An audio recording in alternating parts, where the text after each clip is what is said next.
I would now like to ask Don Johnson from the Winchton Lions to come and say a few words. Thanks, Dan.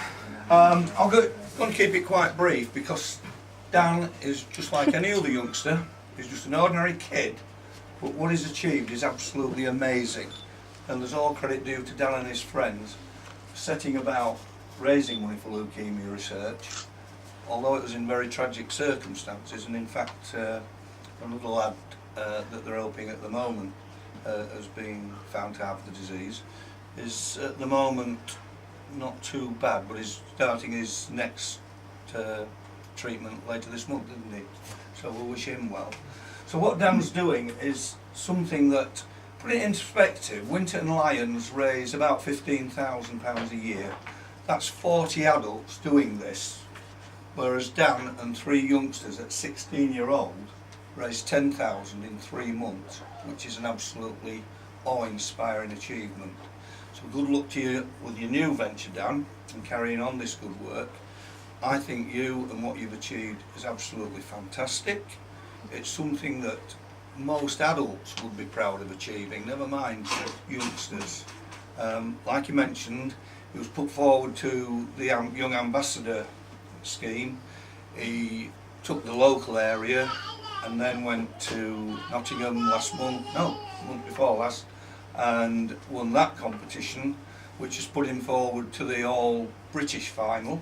So he's going to be up against youngsters from all over the British Isles.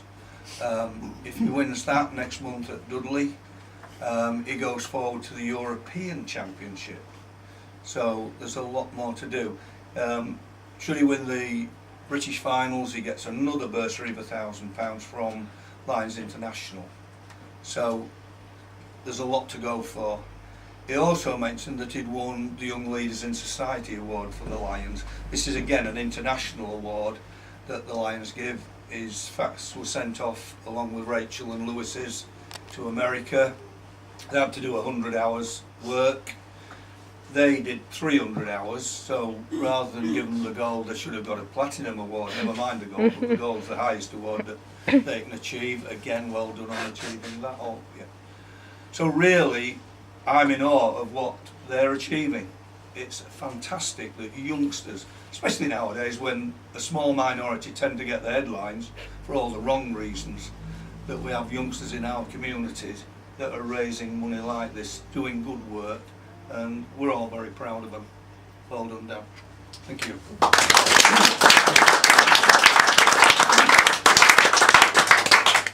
I'm now going to invite Nikki, the landlady, to come say a few words.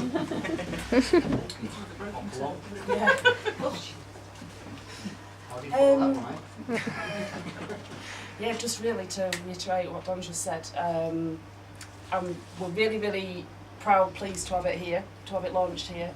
Fantastic cause, does a lot of good. Daniel's an absolute star, okay, as a member of staff and also as the organiser. So we're going to have another charity evening, 15th of January, 14th of January. So I'm sure we can mutilate some more men. So everybody's watch some more legs. We'll see what, have a think, see what else we can do. Any ideas would be greatly Council's karaoke sounds good to me. Council's karaoke. No, that's not bad. And I'm sure Maureen's going to wear our carpets out again with not giving change. Sit upstairs watching CCTV and always Maureen zipping backwards and forwards with coppers that she never handed over. So I'm sure she'll do us proud. So yeah, let's good luck, Dan, with the competition. And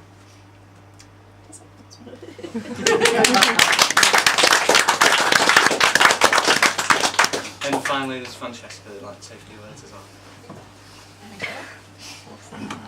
See Don standing up for me. We'll sit down, yeah. I just want to say how proud I am to be here this morning. I haven't written anything down, but some of you who know me may know that I've worked for charities for the last 9 years of my life professionally, and been a volunteer for a number of charities as well. And the thing about working for a charity and fundraising is whatever you do has to touch the hearts of the people you're working with. It has to reach out and touch as many people as possible. Now, my kids are at one of the local schools that Dan and his team went into this summer. And my youngest daughter, who's now 7, was 6 at the time, came home and she said, "Mummy, did you know children get cancer? Did you know children get a blood cancer?" And she didn't realise that children could get cancer, because in her life and her circle, thank goodness, she's never been touched by that. But when I was at school, one of my best friends, Sally Cann, had leukaemia. And we lived in Guernsey, so she wasn't able to access treatment very easily. She was away from school for many, many weeks, and sadly she died. And I explained this to Daisy, and Daisy cried.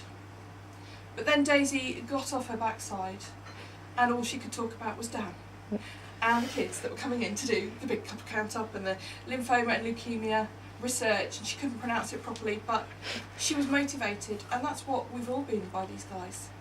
That to me is the most amazing thing, that you have brought a whole community together. And I'm looking around the room, and from Beth and Ollie, who are really quite small people, to some people who are very large children, you have motivated us all to get off our backsides and do something.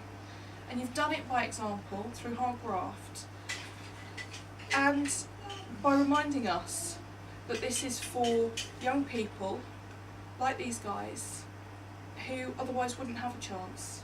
And for that I just want to say Winterton is really proud, we are really proud, well done, and keep at it, and I hope it's a massive success. So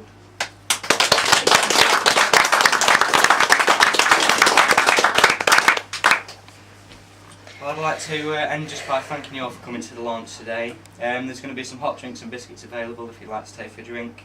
The Big Copper Count-Up's now officially open to donations, so now's the first chance to donate any change that you'd like to.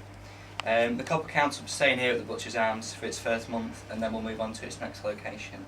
There's more information about where the Big Copper Count-Up will be travelling to and how much it's collecting on the branch website, Facebook page, YouTube channel and Big Copper Count-Up Facebook page. This leaderboard will be updated after each venue, and you can find out how much has been collected at each venue, and it will be put on all the sites. We've proved that with Leukaemia and Lymphoma Summer that the pennies really do make pounds, so let's hope that we can continue to prove that. Thank you.